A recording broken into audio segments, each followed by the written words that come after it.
right, everybody, come on in. Welcome to It's the Democracy Stupid. It's Friday of another fraught week. And I am thrilled today to be joined by Jim Santelle. He worked in the Justice Department. He served as U.S. Attorney in the Eastern District of Wisconsin. He hosts a podcast, which is fun and you'll learn a lot, called Amicus, a law review, and he continues to practice law. And I'm thrilled that you have some time for me today. Edwin, I am honored. I'm delighted to be with you. We have a lot to discuss, do we not? And it is hard to keep up with listeners and viewers alike. If they're frustrated, we share that concern, do we not? Yep, we do. But so I think there's several different fronts in this war we're fighting for our freedom. One of them is clearly in court. And so I'm hoping you will help just pick out for us some of the important cases coming out of Minnesota, maybe even Chicago, because they're related, or wherever you see them. Just let us give me the state of play in that battle. Right. I think the broad state of play, Edwin, as you know well, and your listeners, your watchers, your observers do as well, is this continuing controversy that goes between the Justice Department and courts. Up until recently, and I date it back to March 15th of last year when the federal government went in before Judge James Boasberg, the chief judge in Washington, D.C., and basically either lied to him, dissembled, did not tell him what he wanted to know about those planes that were taking those 238 detainees to El Salvador. Ever since then, when the government has been appearing, there has been a fight between the Department of Justice and courts about honesty and integrity and basic information, compliance with the directives of judges. We have seen that, again, going to Chicago recently. Federal district court judge there directing how it is that, yes, indeed, federal law enforcement can be there. We're not talking about the National Guard. We're talking about other federal agents. And calling in the representatives on a regular basis and saying, you're not doing what I told you, and approaching that notion of contempt. Well, we've got the same thing now going on in Minnesota, and we can identify two judges in particular there. One of them is named Catherine Menendez. She is the judge who has in front of her this challenge by a number of people who are saying that ICE, the federal agents under Homeland Security, simply should not be there, that there's no basis for it. There's a 10th Amendment problem, state and federal issues. There are issues related to the Fourth Amendment, the First Amendment. All these things that we're seeing are prompting challengers, residents, citizens to go in and say, Judge, we're asking from you an order to direct them to leave. That is an extraordinary request, obviously, but she has entertained it seriously earlier this week. She hasn't yet ruled on it, but she had a hearing on it. And she expressed great concern about all of these things. So that's in front of Judge Catherine Menendez. The one that's grabbing even more headlines these days and past hours is in front of the chief judge. His name is Patrick Schultz, Schiltz.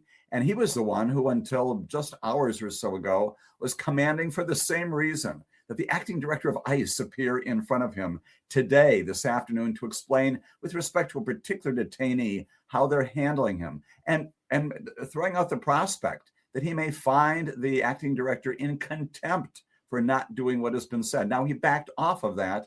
But again, Edwin, as you know, and others know, he also said along the way in the same order that said, okay, you're now complying after I've basically told you you're going to be in big trouble. He said, I've surveyed my colleagues, and we've identified somewhere around 100 different times in recent days and weeks and months in which the federal government has basically said no, has defied orders, and has dissembled in front of judges, not giving them information that they have and telling them implicitly, if not explicitly, which is what Tom Homan said a long time ago, that federal judges do not have the authority to play in this sandbox. And of course, that is completely wrong. It's completely contrary to our system. And this is the constitutional crisis in which we are now living. Jim, in Chicago, Greg Bovino and the ICE guys went before the judge and lied. They were forced to retract those lies when right.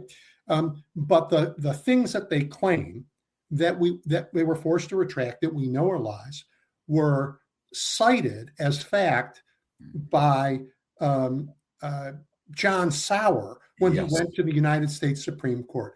What Right. this says to me is that we are fighting two very distinct battles in our courts. One is on the merits. Should they be allowed to do these terrible things? Right. The other is do we have the rule of law in America? Yeah. And I don't know how we fight that. I mean, Boasberg was prevented from having a contempt hearing, I believe. Right. And I think he's well, what's the status of that? He is recently, yes, you're absolutely right. And when the Court of Appeals said, no, that's too much, hold off, we'll review this more, they eventually gave him authority. And a number of weeks ago, he began to go down that road again. So it's still pending in front of him. Mm-hmm. He hasn't yet found people in contempt, but it's still pending in front of him. The other matter that's out there in Maryland is in front of the federal judge involving Kilmer Abrego Garcia. The same thing. He's the one administratively we erred. The administration said in sending him out, they bring him back on the criminal case. And there you've got Paula Zinnes, the federal judge, who is also quite appropriately has her hair on fire. And I don't mean that in any pejorative manner at all. I mean that she is angry, appropriately so, because again, those same kinds of things are happening, not telling her what is going on, not providing information that's accurate. Among other things there in that particular case, there was a representation about a foreign country that would in fact take Mr. Abrego Garcia. And the Department of Justice said, no, they're indicating they won't. The diplomatic unit came back and said, yes, we will.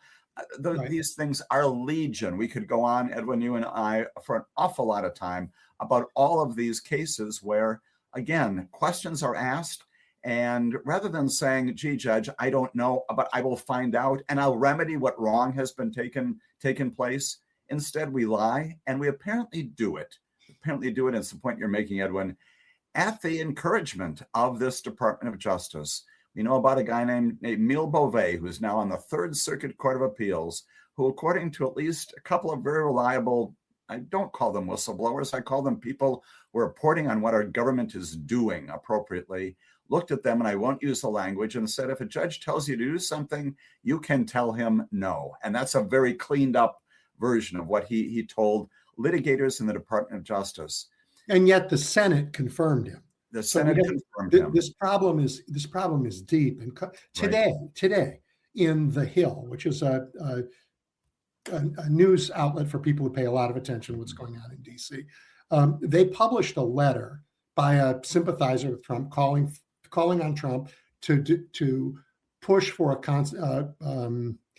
convention of the states to pass 3 amendments to the Constitution. One is a balanced budget amendment, one is term limits, and another is limits on judicial power.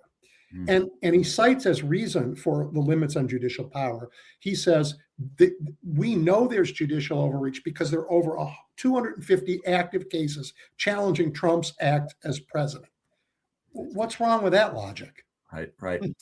And the answer is, of course, because out of those 250 cases, we know there are well over 100 judges, by the way, on all sides of the political aisle. We're going back to Reagan appointees and Carter appointees and yes, Bush appointees, Obama, Biden, and Trump appointees as well, who have said, Mr. President, this is unconstitutional. You are violating the law. You're violating the congressional conference of authority. And you've got, again, independent. And yes, they are independent. I know the fight will come back and say, oh, they're not independent. It is exactly what's written in that letter. They are. And are they perfect? No. But they're making decisions premised upon the law and on the Constitution.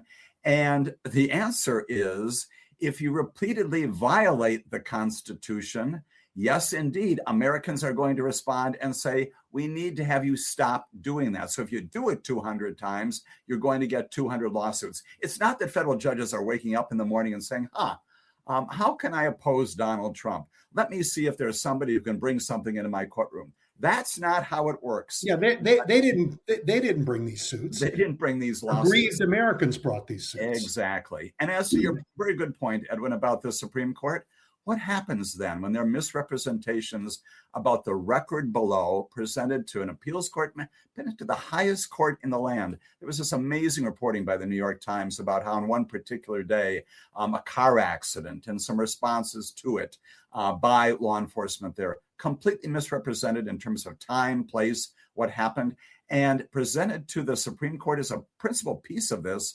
about how how Chicago is, again, a place, the president would describe it as a place of carnage, as he says routinely and in his inaugural address. And it was simply wrong. It was a misstatement, a factually demonstrable misstatement of the law. And again, the Supreme Court, in one of its few decisions that are not premised upon the shadow docket, did in fact say you're going a bit too far here. And the administration withdrew some of its activity in some of those cities, plainly not Minneapolis. But that's the kind of thing that prompts Americans, citizens, residents to say, if you're lying about the law, you're lying about the facts, and you're presenting these things to federal judges, state court judges as well in this category, where is the rule of law? And I don't have a good answer for that. That's the frustration. That's what should have people not just on edge, but demanding better of their attorney general, of their president, of the government generally. Jim, I have a different answer. My answer is that is a lost cause. We need a different attorney general and a different president and different members of the Senate. People who care about the rule of law would not have given Emile Beauvais that seat. Right. I mean, the answer is I'm afraid. I know lawyers don't like to believe this, but law exists in a world where it has political support. Yes. And where it doesn't exist. So the politics have to make it safe for the rule of law again. Right. Absolutely. And one looks again to the things that our government is saying. I agree with you that when that day comes, whether it's next week, next month, or 3 years from now, there does need to be a complete change. Not only, and can be Republican, can be Democrat, can be independent, but you hit it right on the head. And it's got to be somebody who appreciates what that Constitution means. Yeah. And so even in the connection with, here's another example of why it is we need the change you're talking about. In the midst of these horrific events, again, involving the murders of Renee Good and Alex Preddy recently, what do we have? We've got, number one, an overt misstatement by a member of our cabinet, Kristi Noem, who simply describes something that did not happen. We have all seen that. A factual misrepresentation of the people of America, and no less troubling, from the Vice President of the United States of America, who is a lawyer, and also from Stephen Miller, an advisor there in the White House, who say unequivocally, without condition, that there is no possibility that these particular agents who committed these crimes, killed these people, cannot be prosecuted because they are absolutely, completely immune. That is a misstatement of the law. And again, when you've got that combination of, I'm going to factually tell you things that are not true, I'm going to tell you about the law that's not true, and I'm going to announce it from the pulpit that I have, which is the highest levels of government, we need a change. It's not just, it is a misstatement of the law. It is also a license for the most lawless behavior on our streets. Right. Absolutely. Right. Absolutely disgraceful. We always talk, Edwin, about deterrence, right? Two kinds of deterrence in law enforcement. There's specific deterrence. If I go and rob a bank, you've got to deter me from doing that again. How do we do that? You prosecute me, presumably for a bank robbery. I'll spend some time in prison, but not for all crimes. The other one, the big one, is general deterrence, which is what you're talking about. You want to make certain that everybody knows, hey, Jim Santelle got in trouble for violating the law. He robbed a bank. I don't want to do the same thing, right? And so that notion of deterrence is all important for the community and also for law enforcement. When law enforcement, I believe that there's a direct connection between Renee Good's murder and her, I will call it what it is. It's a violation of state and federal law. It is a violation of the Constitution. They deprived her of her life. And Alex Preddy, why? Because agents who were there in Minneapolis, in that vehicular, it wasn't a stop, but killing her there, they saw immediately that they got the protection of the Attorney General, the Deputy Attorney General, everyone telling them can't be prosecuted. And what happens days later?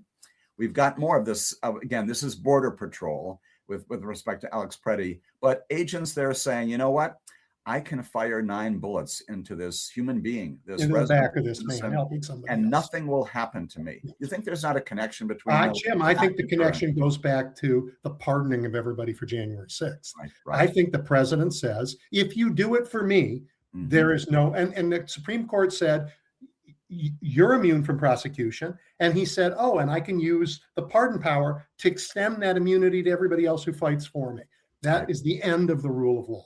Yeah. Right, no doubt. And again, as we all know, pardon power is one of the very few, if maybe the only powers in the Constitution is not subject to checks and balances. People often ask, I'm sure you and others, well, gee, can't the Congress intervene? Can't the courts intervene when it comes to pardons on federal cases, which is important when we think about Minneapolis here. But on federal cases, that's it. So you pardon 1,500 people, many of whom, since again released from federal prison, many of them have recommitted crimes of various natures. And some arguing that my prior pardon should now pardon me for life, which is not the case once again. But well, Donald Trump has pardoned some of them twice now. Right, exactly. So look, there is a remedy. It's impeachment. It's not very good, but it's the only remedy we've got for that. All right, one of us is frozen. I don't know if it's me or if it's you, but I see okay, so it's probably not me. So I'm going to just keep going until we get Jim back. Look, when he comes back, I want to talk about Don Lemon, because, I mean, now we have Pam Bondi ordering the arrest of journalists. And she ordered the arrest of this journalist, even though they tried this once before when they arrested other people at the protest he was covering. And the judge said, no, you can't get a warrant to arrest him. Now, maybe they snuck around and got another one. It's unclear. What we know is Pam Bondi ordered his arrest, right? By the way, on the arrest of a couple other journalists who also happen to be Black. I mean, there's a pattern here. There's a pattern that we fully understand. Oh, Jim's back. Hey, Jim, while you were gone, I was talking about Pam Bondi ordering the arrest of Don Lemon.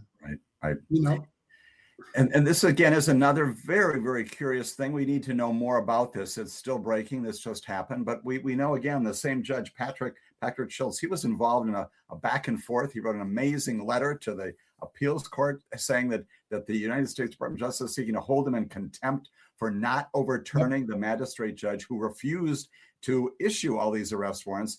And then the next thing you know, and one of those people who was on the heading of not being arrested, not issuing arrest warrants, was Don Lemon. And so we get this news that he has now been apprehended, detained. And the question is, I'll put it in the question form, please tell me, Pam Bondi, that there is that some judicial officer overturned what happened before and issued an arrest warrant. If this is the case that Pam Bondi simply said, a la Holman and other people, we don't care what federal judges are doing, bring him into custody. Maybe we'll put together a complaint later on. Maybe we won't. If that is what is happening, we have now moved into an entirely new area of constitutional violations. If there's not an arrest warrant here that is going to be disclosed very soon, and this is not a situation where he's at risk of flight, he's a danger to the community. He has not just robbed a bank. He has not just engaged in some violent conduct. No, what he did was report on an ICE, right? Exactly. So again, our perspectives are a little different. Yours is much more measured and accurate. You're talking about it as a challenge to constitutional order.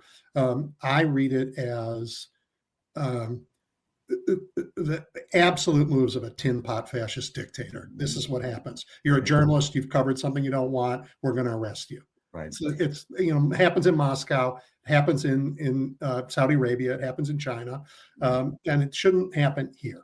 But this is the world we're in. And we've got a little bit of precedent, precedent with a very bad small p recently, when the Washington Post reporter's home was searched recently. Again, something inside baseball, inside the Department of Justice.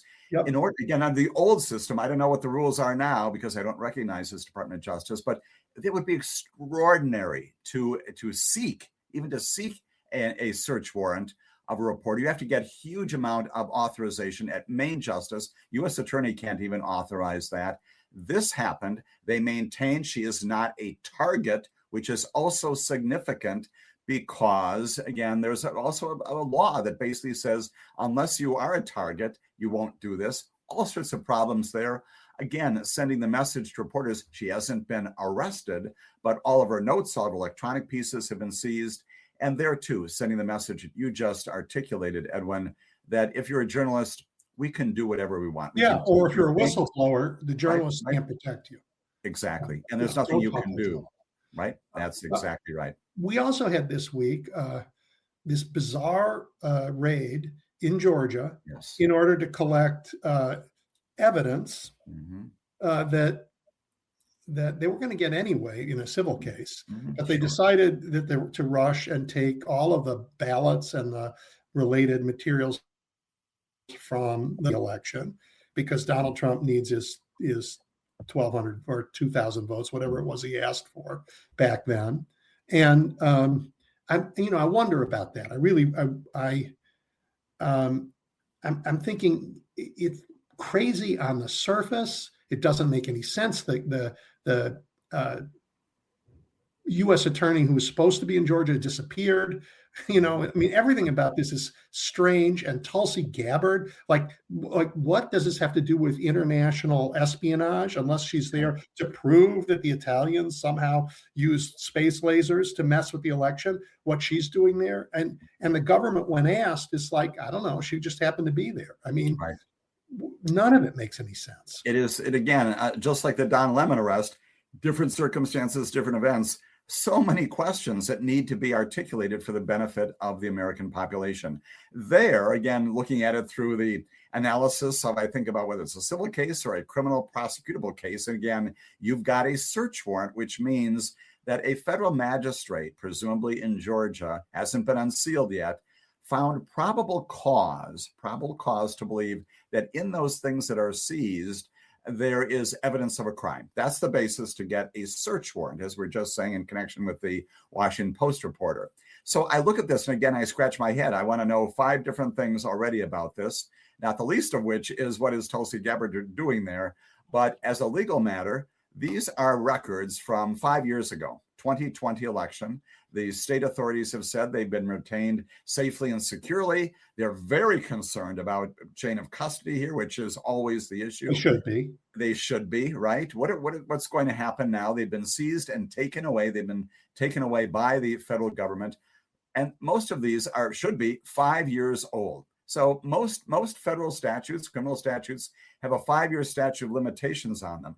So I'm thinking then, okay, there must be something more current that has happened that gives this what's called recency. It's no longer stale. I don't know what that is. Inside documents that were existing 5 years ago. Chronologically, this is back to the future kind of stuff. I don't know how to make sense of that. And again, as your question indicated, and understand, what are we doing here? Presumably, you've got a target of some kind. You've got to have somebody who you believe committed a crime, and this is a part of an investigation. Who is that person? What are we looking at now? And why is this relevant to that open investigation? Again, I'm very concerned. I know that there's been a federal magistrate judge who has somehow put her or his imprimatur on this. But again, it's probable cause. You know what it's premised upon? An affidavit, Edwin, that is signed off on by an agent. Yes, it's under oath. That person puts themselves in jeopardy if they're lying. But this is not a trial. And again, hugely concerned about even the decision to go in and seize these records when, you know what? The governments, plural, local, state, and federal, should all be cooperating. In normal circumstances, the U.S. Department of Justice reaches out and says, you know what? We're investigating this issue. We're going to tell you about it privately, not in the public domain. We need to see those records. Let's make arrangements to get those. We have got a search warrant is plainly adversarial, right? You're going in and saying, you won't give them to me voluntarily. I know you won't consent to that. So I'm going to compel you to produce those. I'm going to compel you to give them up to agents. What is going on here with respect to federal and state and local relations as well? Once again, turning all of this on its head. Yeah, I mean, 2 things come to mind. One is if you were Brad Raffensperger, the Republican who's running for a higher office there in Georgia, I'd be very worried because Donald Trump has said, you didn't give me my votes when I asked you for them. I'm coming after you. And second, he's coming after control of elections. He wants to have federal control of elections so he can determine the outcome. And Atlanta has been his test case all along. Absolutely. And once again, you ask, is there a non-law enforcement reason? You talked before about politics and the intersection of those. Is that what's going on here? Do we have some arguable thin basis for going in and seizing those? Again, depending on what the magistrate judge did. But what we're really doing is we're saying 2026 is an election year. And we know that in about 10 months from now, there's going to be a major election, other elections in Illinois and Wisconsin, Indiana, places around the nation between now and then. And we're simply using the criminal process, the search and seizure process under the Fourth Amendment to send a message, just like we're doing with the Don Lemon arrest, just like we're doing with the search and all those things going on. And just like we're doing with the ICE agents in our streets, all of it sends a message. We're just sending a message that we can do this and know that if you, in our view, misbehave in 2026, before, during, and after November, we're going to come in and respond to that in the strongest way possible. That's deterrence of an inappropriate nature. Yeah, but it doesn't work on Americans. It does not.